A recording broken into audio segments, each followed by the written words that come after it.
Fort Braddock was the kind of place where tradition lingered in the air, like gunpowder unmistakable, stubborn, and not easily wiped away. The base had a long history of producing hardened warriors, iron-fisted leaders, and ghosts who never left the field, even after the wars were over. It was the kind of place where orders weren't questioned, and power flowed downward like a steel chain. But then Captain Alina Torres showed up, and something in that chain began to rattle. She wasn't the tallest officer. She didn't have a loud voice or flashy medals. What she did have was presence. The kind that made even seasoned sergeants straighten up when she entered the room, not out of fear, but out of respect. She didn't need to yell. She didn't need to posture. She led through clarity, precision, and something else. Something harder to describe. Maybe it was her eyes. They were sharp, but tired not from sleep, but from experience. She was only 32, but already a seasoned tactical commander. A combat tour in Iraq, 2 more in Afghanistan. Commendations for field leadership, a Purple Heart for a wound she never talked about, and more lives saved than she could count. She never bragged, never reminded people what she'd been through. That wasn't her style. Raised in a military family from San Antonio, Alina had learned early that discipline was survival. Her father, a retired Marine drill instructor, never tolerated excuses. Do the job or don't put on the boots, he used to say. Her mother, a school teacher, taught her something equally vital: how to speak with steel in her voice without raising it an inch. She joined the army, not because she was chasing legacy, but because she wanted to earn something no one could give her. She trained harder than anyone, stayed later than anyone, and absorbed everything: tactics, theory, survival, chain of command strategy, and combat ethics. She had no patience for laziness, and even less for injustice. By the time she arrived at Fort Braddock, she had already earned the quiet admiration of those who valued competence over charisma. But admiration didn't shield her from what was coming. Colonel Everett Briggs had been running Fort Braddock like his personal kingdom for 6 years. Decorated from the Gulf War, he was a man who believed in tradition, punishment, and control. On paper, he was respected. In person, he was feared. He called it command presence. Others just called it bullying. He was in his late 50s, with sharp, calculating eyes and a permanent scowl carved into his jawline. His boots never had dust on them, even in a desert windstorm. Every soldier knew his wrath. Some had been reassigned because of it. Others simply buried their complaints deep enough to forget. When Alina met him for the first time during officer orientation, he had barely glanced at her. Another soft promotion, he muttered under his breath, just loud enough for her to hear. She didn't flinch. She didn't reply. She just locked eyes with him for a second longer than necessary. That's when the tension began, wordless, slow burning, but undeniable. At first, it came in subtle jabs. During officer briefings, he'd cut her off mid-sentence with snide remarks. Like, that's a civilian solution, not a soldier's answer. When she submitted detailed training reports, he'd mark them up in red pen with notes like, overthinking again. Stick to basics. He questioned her unit's maneuvers, then reissued the same orders under his name the next day. It wasn't criticism, it was erosion. Designed to wear her down. Designed to remind her of where she stood. Alina endured it all with quiet grit. Not because she was weak, but because she knew how the game was played. She wasn't new. She'd seen what happened to good soldiers who spoke up too early or too loud. The army had rules, but it also had shadows. And in those shadows, people like Briggs thrived. Still, she kept her unit sharp. Under her command, they performed cleaner drills, better field simulations, and tighter logistics. Her soldiers respected her, even if they didn't dare say it. Out loud around command staff. Then came the whispers. Low murmurs in the barracks. Stories from female officers who rotated out of Fort Braddock with little explanation. Reports of uncomfortable encounters. Inappropriate comments. Unwelcome proximity. None of it stuck. Briggs had friends in the right places. He had a reputation that reached far beyond the fences of Fort Braddock. But Alina paid attention. One evening, after a grueling 10-hour training session, she returned to her quarters to find a note slid under her door. "Be careful. He's watching you closer than the others." No signature. Just that. Her skin went cold. 2 weeks later, it happened. She just finished reviewing a logistics map. In the ops room when Briggs entered, alone. He shut the door behind him. "Captain," he said, his voice low and dismissive, "you've got a bad habit of making the men uncomfortable." She didn't respond. "You think discipline makes you respected," he continued, stepping closer. "It doesn't. It just makes you uptight." Her shoulders straightened. "With respect, sir, I'm here to lead soldiers, not make them comfortable." His eyes narrowed. "You're bold, Captain. Bold for a woman." Her blood froze. But she didn't show it. "I take that as a compliment," she said. He moved even closer. Close enough that his breath warmed her face. She didn't back down. She didn't raise her voice. She looked him dead in the eye and said, "Permission to leave, sir." There was a long pause. His smirk faded. Something in her stare pierced through the rank. The ego, the power. He stepped back, slowly. Wordlessly, she walked out without waiting for dismissal. Outside the room, the wind had picked up. It rattled the flag overhead. The same one they all saluted every morning. But something was different. Now, something was about to break. And it wasn't her. Asterisk. Alina Torres walked back to her barracks that night with her fists clenched so tightly that her palms ached. Not from fear, but restraint. She had been in fire bases where mortar fell like rain, but nothing crawled under her skin like that encounter. With Colonel Briggs, his words echoed in her ears, bold for a woman, as if rank gave him the right to corner her like prey. As if discipline and decorum were weaknesses. She paced for hours before finally forcing herself into bed.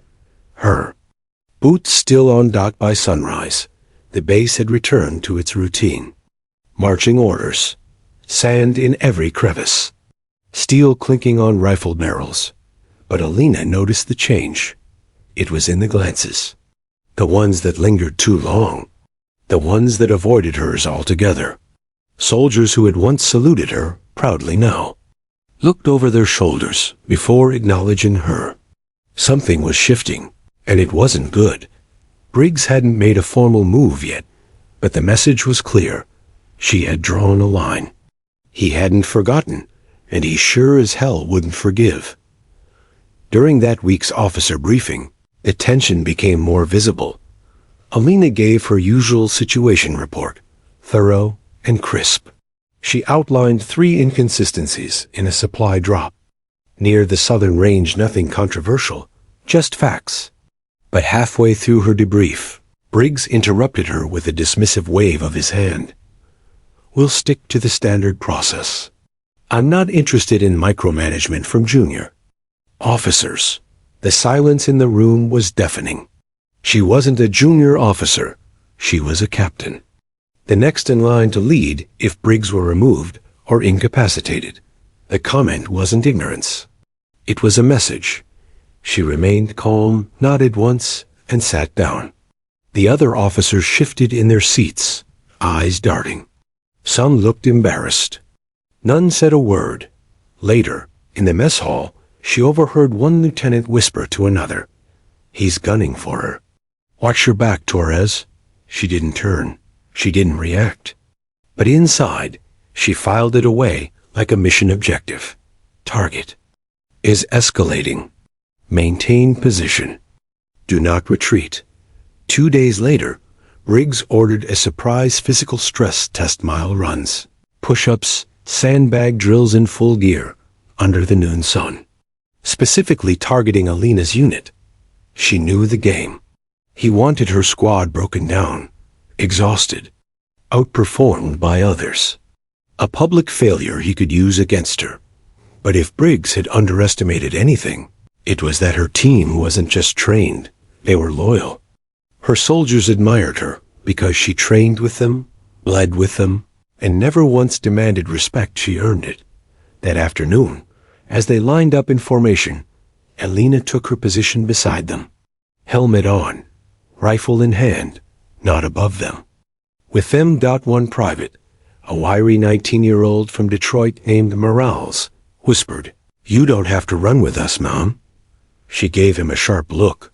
"You're not running without me." They finished the circuit first. Every last one of them. Briggs watched from the tower above the field. Lips tight, clipboard clutched in his hands like he wanted to snap it in half. That night, an anonymous note appeared in Alina's locker. "Careful. He's losing face. That's. When he gets dangerous, no name. No handwriting she could identify. Just confirmation of what she already knew. By the end of the week, Briggs had shifted strategy. Instead of overt displays of power, he started eroding her authority in subtle, systemic ways. Supply requisitions from her unit were mysteriously delayed. 2 training simulations were canceled without notice. Her requested promotions for 2 corporals were denied with no justification. And worst of all, Briggs started speaking directly to her squad members, bypassing her completely. To the outside world, these were bureaucratic hiccups. Internally, they were precision strikes. One evening, as she sat alone in the motor pool reviewing maintenance reports, Staff Sergeant Reeves approached.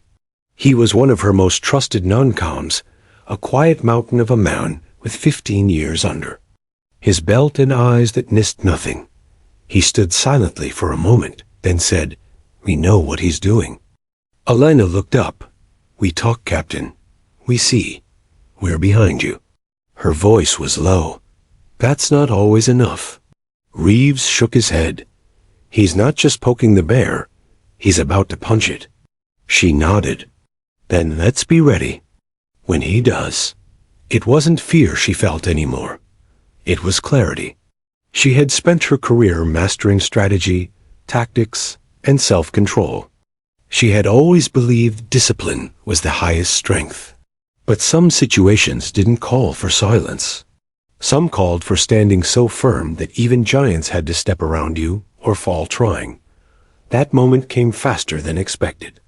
3 days later, during a public drill exercise in front of 282 soldiers, Colonel Briggs staged a confrontation. Alina had issued a perfectly standard command to reposition half the unit during a live maneuver.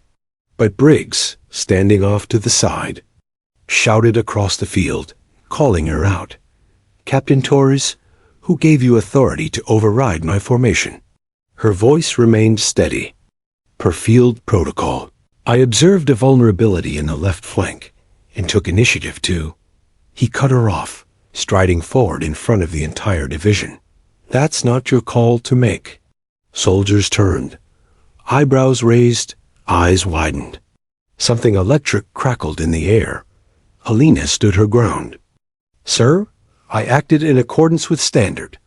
Don't lecture me on standards." He roared, and that's when he did it.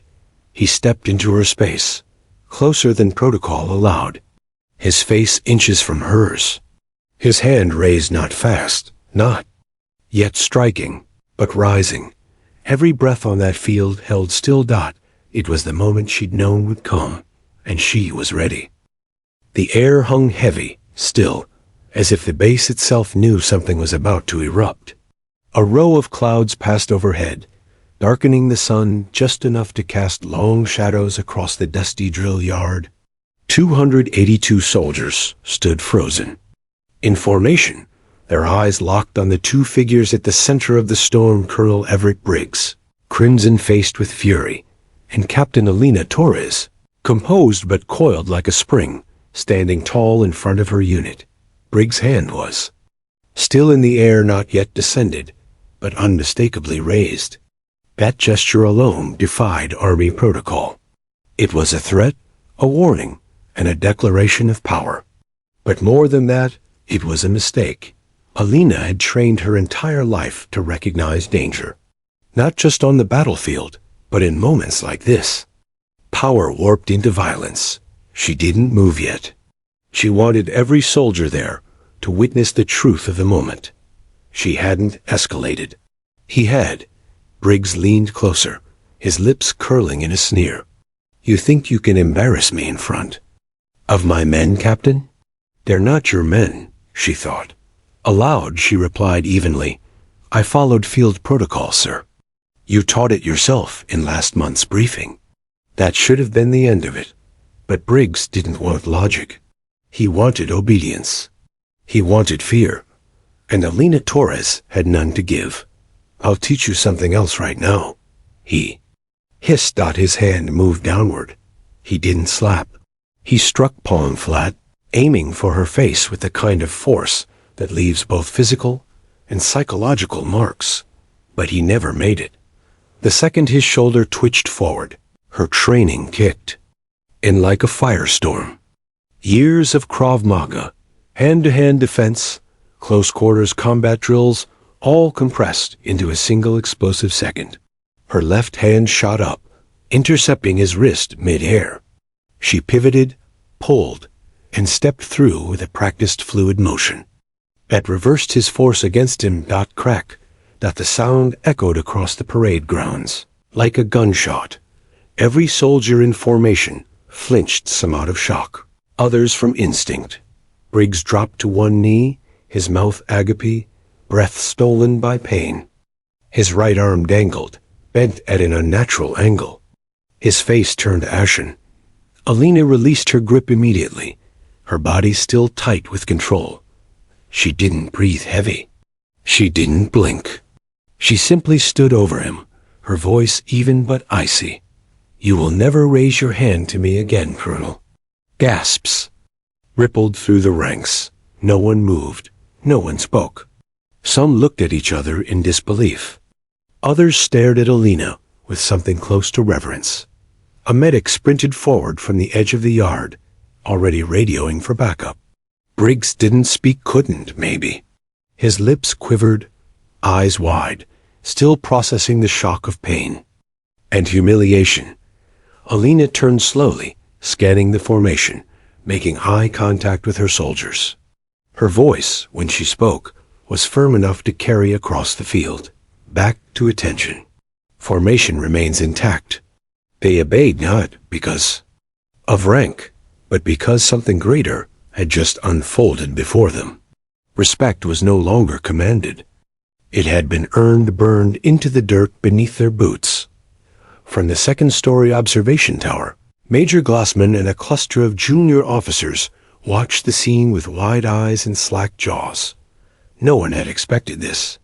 Not even those who had long suspected Briggs' behavior would one day explode. But no one had expected her to be the one who detonated the silence. Within minutes, the drill was officially suspended. Soldiers were dismissed back to their barracks, though few moved quickly. The energy on base had shifted. Rumors spread like wildfire, faster than any radio transmission could keep up with. Did she really break his arm? He tried to hit her. She didn't even flinch. She stood there like a damn statue. About time someone stood up to him. Back in the officers' quarters, Alina sat alone at her desk, helmet removed, hands clasped tightly, still vibrating from the adrenaline.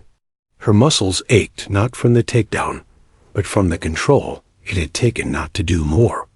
She hadn't wanted to hurt him, but she had refused to be humiliated, especially not in front of her soldiers.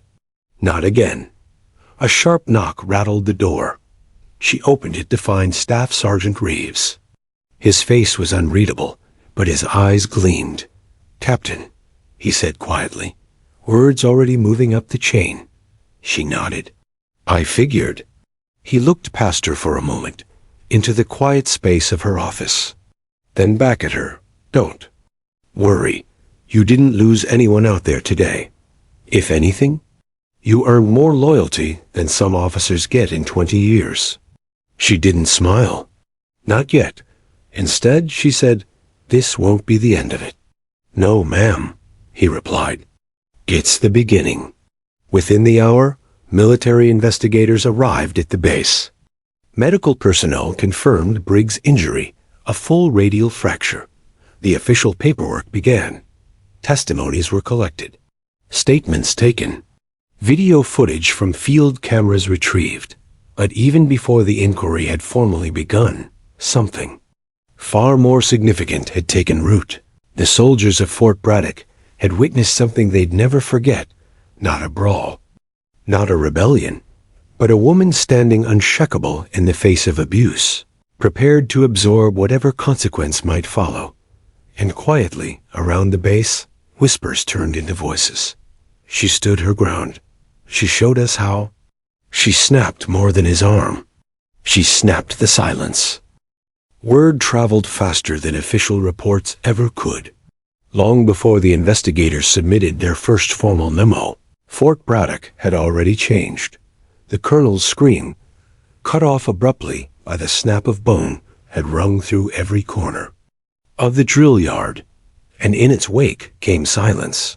Heavy, unblinking, breathless silence, but the kind of silence that doesn't come from fear, the kind that comes from realization, not the kind that comes before everything changes.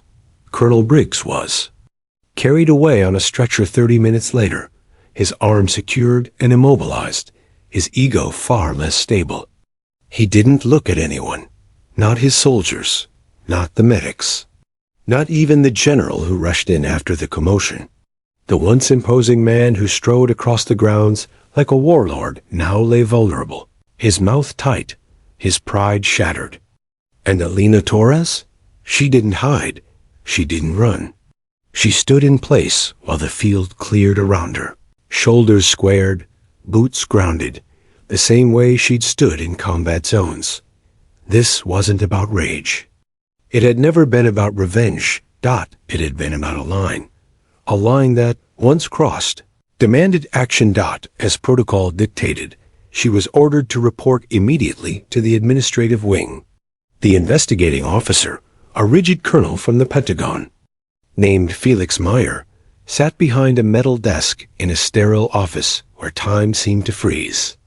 He had the footage already playing on loop drone cam, helmet footage, a base surveillance angle, each one replaying the same 2-second takedown from different angles. When Alina stepped into the room, Meyer paused the video. His eyes met hers. "Have a seat, Captain." She did. He leaned forward, tapping a pen on the table. "Colonel Briggs's arm is broken. You fractured the radius. He says you attacked him in front of the entire battalion." Alina didn't blink. He raised his hand too. "Strike me." Meyer nodded. "So I see. The footage confirms that. But still you acted physically against a superior officer. That's a serious matter." Her voice was even. "He attempted to strike me. That's also a serious matter." He let that hang for a moment. Then he leaned back.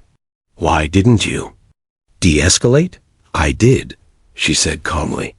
"By stopping the assault before it landed, with minimum force." He stared at her. She stared back. The truth between them was a wall neither could step around. He tapped the video file again, sighing. "There are going to be hearings, formal ones. But you know it's odd, Captain. Since the incident, my inbox is filled with statements from your fellow officers. Some short, some detailed. But they all mention the same thing, Colonel Briggs's history." She said nothing. "I thought this might be an isolated incident. That's what the file suggested. But it turns out it's not." Again, she remained silent. "Do you know what else they say?" He asked. She waited. "They say you didn't act out of impulse. You acted with control. They say you're a good officer, a better leader than most.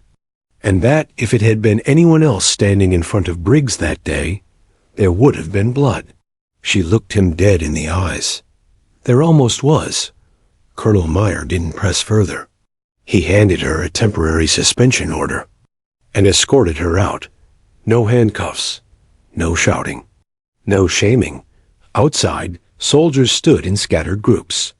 Some paused in conversation as she passed. Others watched silently.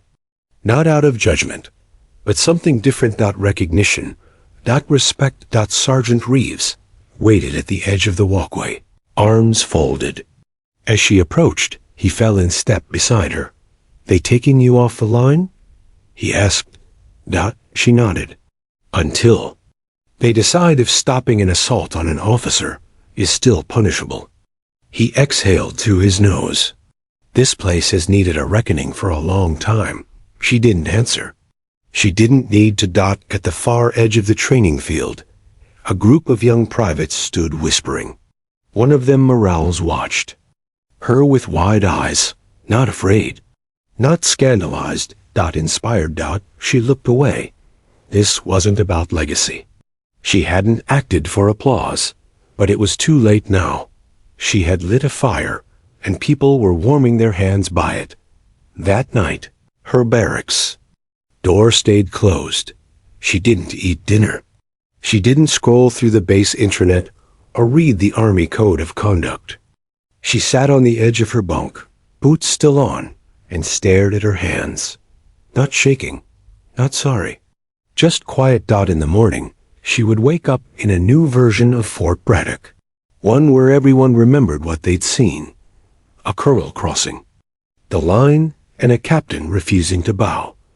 Outside her door, taped up without a signature, was a hand-drawn sketch, just pencil on paper. It showed a soldier standing tall, while a shadow loomed behind her, its hand raised. The soldier didn't flinch.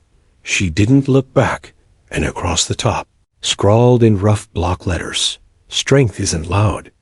It just doesn't move."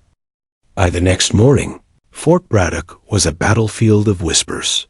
The physical confrontation between Colonel Briggs and Captain Alina Torres had ignited more than just scandal. It had exposed a long simmering wound in the command structure. The phrase, "she snapped his arm," was on every tongue, but underneath it, a different conversation had begun. One deeper, one overdue. She stood up. She didn't flinch. She did what we all wish we could have done. The Army didn't like drama. The institution thrived on order, discipline, routine. So when something disrupted that rhythm, especially something physical, public, and caught on camera, it scrambled to respond. Investigators had already arrived the previous night, but now higher-ups from the regional command were flown in. Meetings were called, emergency briefings held. The words "contain the fallout" were heard more than once. But this wasn't a scandal that could be contained, because the story wasn't just about a broken arm. It was about what that arm represented: unchecked authority, power without accountability, a system that turned away when abuse wore a uniform. And now, someone had cracked that system like a dry bone. Alina Torres sat quietly in a makeshift administrative room set up in the medical wing, where she was temporarily assigned while the investigation unfolded. She wasn't in handcuffs. She wasn't under arrest. She was, officially, on administrative reassignment pending inquiry, but unofficially, she was the center of gravity. Officers walked past her with conflicted expressions, some cold, some respectful, some quietly grateful. A few avoided her altogether, not out of contempt, but fear of being seen taking a side. The base was dividing, not violently, but clearly. Those who had suffered silently under Briggs' rule felt something close to justice. Those who had benefited from his reign of fear felt the tremble of shifting ground beneath their boots. She wasn't surprised. Truth had a way of forcing people to choose. Staff Sergeant Reeves visited during midday. He brought her a lukewarm coffee and a look that said everything. "They're scared," he said. "Of me?" Alina asked. "Of what you started." She looked out the window at the motor pool below. Soldiers moved with routine precision, but their eyes were alert, their posture just a little more upright. There was an energy in the air, tense, expectant. Reeves leaned against the doorframe. "I've been here 10 years. You know how many complaints Briggs had against him?" She turned back. "Officially, 0, but off the record? I've got a list in my head a mile long. So do a lot of us. Mostly women, some junior officers, one chaplain. They all walked. Transferred out, silenced." Alina wasn't shocked. She'd seen the same pattern in other commands. But here, it had metastasized. Untouched, unchecked. "I didn't hit him to prove a point," she said quietly. "I know," Reeves replied. "But you did anyway." That afternoon, the whispers turned into statements. Dozens of them, anonymous submissions. Signed testimonies. Years of suppressed complaints now flowing like a breached dam. Soldiers, both enlisted and commissioned, stepped forward to describe years of verbal abuse, threats, harassment, and career sabotage. What Alina had triggered wasn't an incident. It was a reckoning. Briggs, still in the hospital wing, refused comment. His lawyer, a defense legal advisor flown in from D.C., issued a brief statement claiming he'd been provoked and had acted in the interest of maintaining order. But the footage said otherwise. 3 camera angles. 1 raised hand. 1 precise takedown. 1 loud, unmistakable snap. It didn't help that a week before the incident, he'd given a speech praising old-school discipline and mocking oversensitive culture. The irony was too sharp to ignore. By the end of the day, Alina was summoned into a confidential conference room with 3 senior officers and a legal advisor.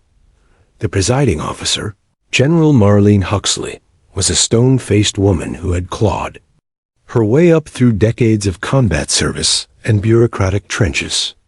She studied Alina for a long moment before speaking. "Captain Torres," she began, "you've caused quite a disruption." Alina didn't respond. She didn't know yet if that was meant as praise or accusation. Huxley continued. "The footage is clear. The testimonies are damning for Colonel Briggs. However, your conduct still breaks protocol. Striking a superior, regardless of context, puts us in a difficult position." "I didn't strike him," Alina said, voice calm. "I defended myself." "Which you're entitled to," the legal advisor chimed in. "But self-defense in the Army isn't defined the same way it is on the street. Your restraint is noted. So is the proportionality of your response." There was a pause. "We're not here to punish you, Captain," Huxley finally said, "but we also cannot ignore the implications." Alina straightened her posture. "I understand. But with respect, ignoring it is what let him operate like this for so long." That stopped Huxley. For a brief moment, something flickered behind the general's eyes. Memory, maybe. Understanding. She nodded once. "There will be an official inquiry," she said. "But between us, what you did has already changed this base. You should be prepared for more attention, possibly more responsibility." Alina didn't flinch. "I didn't ask for it," she said. "No," Huxley agreed. "But sometimes leadership is about what you stand for when no one else will." As Alina left the room, a junior officer passed her in the hallway and saluted. Not stiffly, not formally, but with a slight nod of respect. The salute of one soldier to another, one who had just lit the path forward. 3 days after the incident, Fort Braddock didn't feel like Fort Braddock anymore. The air was sharper. Orders were delivered more carefully. Even the cadence of drills sounded different, less like a performance and more like soldiers reclaiming their dignity. For the first time in years, troops spoke openly during chow, not in hushed tones. Even the motor pool buzzed with subtle change. But while the surface simmered with new energy, underneath, a war was still being fought. One without bullets. One fought with paperwork, politics, and perception. Captain Alina Torres remained on administrative reassignment. Her uniform was still crisp, but her duty roster was empty. No briefings, no squads, no field time.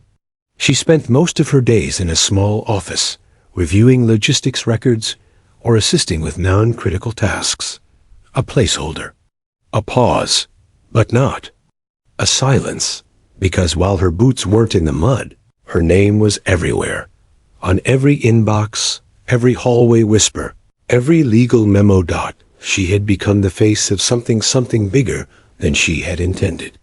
And that terrified the Army's upper ranks even more than the broken arm of one of its colonels.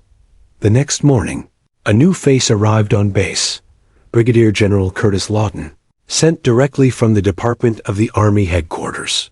A man with polished boots, unreadable eyes, and a history of silencing scandals before they hit headlines. He called a closed-door meeting with General Huxley and the legal team. The message was clear. Calm the waters, reassert control. Keep Fort Braddock off the front page. But there was a problem. The story was already moving. Blogs had picked it up. Military forums were filled with speculation. The phrase, "the snap," heard round the base, was trending on private veteran networks. Anonymous sources likely. Junior officers had leaked that the Army's internal review had already uncovered a history of misconduct by Colonel Briggs. The number of complaints had passed 30, some going back 8 years. Some shelved, some resolved, quietly with reassignment. Briggs, meanwhile, had been transferred out of the base hospital under armed escort. He hadn't spoken to the press, but his lawyer had, issuing a press release calling the incident a career assassination, and claiming the Army had allowed toxic feminism to infiltrate the command structure. The backlash was instant from both sides. Some officers echoed his words behind closed doors. Others ripped their rank patches off in protest and posted photos with the caption, "Protect those who protect others." That evening, Captain Torres was called once again to General Huxley's office. This time, General Lawton was waiting. He didn't offer a seat. "Captain," he said coldly, "you've made quite a name for yourself." She didn't flinch. "I didn't ask to." "No," he agreed. "But the consequences of your actions, whether justified or not, are spiraling fast." He stepped closer, lowering his voice. "There are journalists calling every hour. A senator is asking questions. Veterans are organizing. You've become the focal point of a movement, Captain, and movements aren't good for discipline." Alina met his gaze. "Neither is protecting abusers." That hung in the air like a charge waiting to ignite. Lawton's jaw tightened. "You're walking a very thin line." Alina stood straighter. So was he. "I just didn't let him cross it." General Huxley finally interjected. "Sir, with respect, the situation has already moved beyond internal control. We either lead the conversation or get drowned by it." Lawton exhaled, clearly displeased. "Fine, then we control the message. Captain Torres will be transferred temporarily to Westfield Command Center. Publicly, it will be labeled a rotation. Privately, it gets her out of the line of fire while this cools down." Alina raised an eyebrow. "You're removing me from the base?" Lawton smirked. "We're promoting you, Captain." That stunned her. He turned to Huxley. "Submit the paperwork. Effective immediately. Make it clean. No press statements until we draft one." Then he left boots echoing down the corridor. Outside the building, Staff Sergeant Reeves was waiting. "You're being moved?" he asked as she stepped out. She nodded. "Westfield, Command Center rotation. Effective now." He hesitated. "Is that a win?" Alina didn't answer immediately. "They're dressing it up like one," she said eventually. "But it's containment." "But they didn't bury you," Reeves replied. "That counts." She looked out over the base. Soldiers continued their routines, but there was a shift, tiny but real. More heads held high, more backs straightened, more voices raised without fear. Maybe that was enough, Dot. Maybe it was just the beginning. That night, she packed her gear in silence. The barracks were still. Her duffel was almost full when a quiet knock tapped on her door. Private Morales stood there, nervous but determined. "Ma'am," she said, saluting, "I just wanted to say thank you. Not for what you did to him, but for what you showed us." Alina nodded. "Hold the line, Private." Morales's eyes welled slightly. "We will." As the door closed, Alina sat on the edge of her bed one last time. Her boots were laced. Her heart steady, Dot, in the end. She hadn't sought glory, Dot. She had just refused to look away. And in doing so, she gave others permission to do the same. Westfield Command Center sat on a low rise in Virginia's foggy countryside, a sleek, concrete complex built to monitor operations across the Eastern Division. From above, it looked sterile and quiet. Inside, it was anything but. Captain Alina Torres arrived under an official transfer order. Her new title was Strategic Operations Liaison. It sounded impressive, vague, contained, just the way higher-ups wanted it. But something unexpected happened within her. First 48 hours at Westfield. They listened to her, not just her rank, but her voice. The officers she worked with weren't all aware of what had happened at Fort Braddock, but many had heard whispers. A few approached her in the hallway with quiet nods. One commander even thanked her in passing. "My daughters at Fort Riley," he said. "I'm glad people like you are still in uniform." Her reassignment hadn't buried her, it had amplified her. And soon, she realized it wasn't just Westfield where things were changing. Across bases Fort Hood, Fort Drum, Camp Pendleton, messages were being forwarded, forums buzzing, letters written. Female soldiers and male allies sharing testimonies that echoed the same pattern. Intimidation, abuse, silence. But now there was a name attached to Resistance. Torres. She had become more than a captain. She had become a symbol. 1 week into her new assignment, she was called into a meeting by Major Layla Daniels, an operations analyst known for her bluntness and battlefield promotions. "I've been authorized to put together a task force," Daniels said, sliding a file across the table. "Unofficial for now. Internal review of command climate, starting with bases that reported unusual complaint suppression." Elena opened the file. Fort Braddock was the first on the list, followed by 5 more. "You're not just here to sit behind a screen," Daniels continued. "You're here because someone up there finally got the message loud and clear." Alina studied the list. She recognized 2 names, bases she'd served on early in her career. One of them was where she had first learned to keep her mouth shut. "Not this time." "I'll do it," she said. Daniels gave a half smile. "I figured." Meanwhile, Colonel Briggs's story unraveled like cheap thread. A second wave of complaints had emerged, this time from former service members. Women who had resigned, men who had been demoted, even a former sergeant major who admitted he'd been forced into retirement after defending a younger soldier against Briggs's wrath. The Military Legal Division launched a formal investigation. And when media outlets obtained heavily redacted files, the public tide turned. News anchors debated military command culture. Veterans spoke out. A retired general went on record saying, "We tell our soldiers to protect the weak, but we often fail to protect our own." Suddenly, the Army was under scrutiny from Capitol Hill. A bipartisan group of senators demanded an accountability review. And in a move that hadn't happened in over 2 decades, an active-duty Colonel Briggs was referred to a public Article 32 hearing. Military justice would be served, not behind closed doors, but in full view of the nation. Back at Westfield, Alina was working 16-hour days.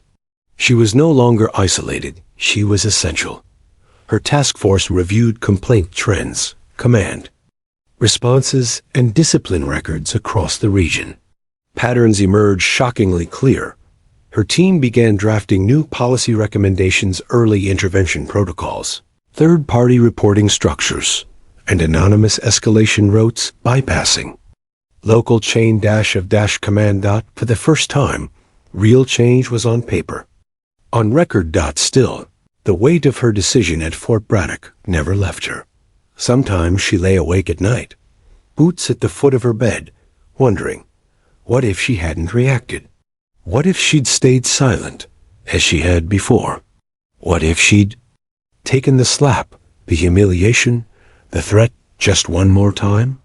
But then she'd remember Private Morale's voice, "We will." And she'd remember her own mother's words the night before Alana left for basic training. "Don't let anyone take your name, not even behind a uniform." 10 days later, she received a letter, official Army stationery, sealed in red.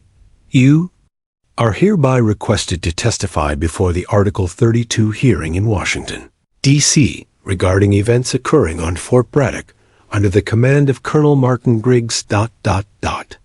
Her hands didn't shake, not even once. She folded the letter neatly, tucked it into her chest pocket. When she looked up, Major Daniels was already waiting in the doorway. "You ready for what comes next?" Alina gave a quiet nod. "I was ready. The moment I stood up to him." Daniel smirked. "Let's make it official then." News of her testimony broke before she even boarded the transport. Social media exploded again. One headline read, "Soldier who broke the silence now set to testify, Captain Torres, to face down the system she defied." And suddenly, the question wasn't whether justice would be served, that it was whether the military could face its own reflection and finally make peace with it. The courtroom at Fort Myer was unlike anything Captain Alina Torres had seen in her career. No camouflage here, only formal dress uniforms, oak-paneled walls, and the piercing eyes of generals, attorneys, reporters, and witnesses, all converging under a single banner, military justice. It was a rare public Article 32 hearing, open due to overwhelming national interest. A silver-haired judge advocate general presided. Armed guards stood at every exit. Cameras weren't allowed inside, but sketch artists captured every glance, every breath. Colonel Briggs sat at the defense table, wrists still bandaged, eyes cold and defiant. He wore his dress blues like armor, chest stacked with ribbons. But the courtroom air didn't bend around him like it once had. That power was gone. He was not in command anymore. Alina entered the courtroom straight-backed, eyes forward. The hush that fell over the crowd was instant. Even reporters stopped typing. Soldiers in the audience active duty, retired, some in civilian clothes, sat taller as she passed. She was no longer just a captain. She was a symbol. And symbols did not flinch. The prosecutor called her to the stand. Her oath was clear, strong. "I swear to tell the truth, the whole truth, and nothing but the truth, so help me God." She told the panel about that day. Not just the slap that never landed, but the years that led to it. The climate, the quiet threats, the women who left, the men who turned their heads, the silence that had become strategy. Colonel Briggs didn't just abuse his power. She said, voice unwavering. He modeled it, taught it, enforced it, and anyone who challenged it became the next target. She paused, then added, "I snapped his arm because I feared what might come next, not just for me, but for the 282 soldiers watching. I did what I was trained to do, neutralize a threat." Turns out, the threat wasn't foreign. Gasps rippled. In the crowd, even the judge leaned forward slightly.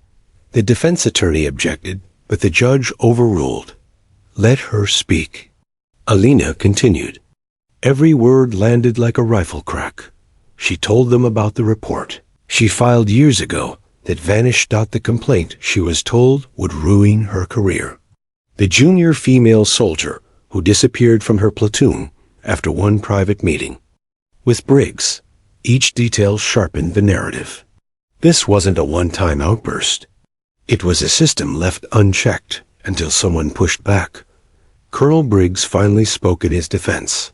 He called her unstable, a disruption to the chain of command. He said she exaggerated the moment, and that no officer of proper bearing would ever lay a hand on a superior. But his words felt outdated, desperate. The courtroom didn't lean in when he spoke. They leaned away. Because this time, the story wasn't his to control. Over the next week, 4 more officers testified against him. One lieutenant described being berated in front of an entire formation for refusing to join Briggs during an off-base celebration. Another recounted a drunken outburst where Briggs threatened to ruin a female NCO's life with one call. By the 5th day, the outcome was clear. The panel deliberated for less than 4 hours. When they returned, their verdict was unanimous. Colonel Martin Briggs was found guilty of conduct unbecoming of an officer and abuse of authority under the Uniform Code of Military Justice. He was stripped of command, demoted to captain, dishonorably discharged, and referred to federal civilian court for assault and harassment charges. Alina didn't cheer. She didn't cry. She just closed her eyes and let herself breathe for the first time in months. A week later, she returned to Fort Braddock, not as a soldier under suspicion, but as an invited guest. General Huxley met her at the gates. "You were right," he said simply. Alina raised an eyebrow. "About what?" He paused. "About what happens when one soldier stands up. Turns out, others follow." He walked her to the parade field, where nearly 300 troops waited in formation, not for punishment, not for inspection, but for recognition. General Huxley handed her a citation. It bore the Army's emblem, signed by the Secretary of the Army himself, for extraordinary moral courage, physical discipline, and unwavering service to the principles of justice, equality, and honor. He pinned a silver oak leaf cluster to her chest. She had been promoted to major. Cheers erupted from the formation. Some soldiers clapped. Some shouted.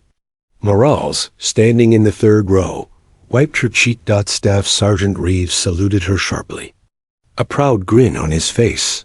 She saluted back, and this time she felt it, not as a symbol, not as a survivor, but as a leader.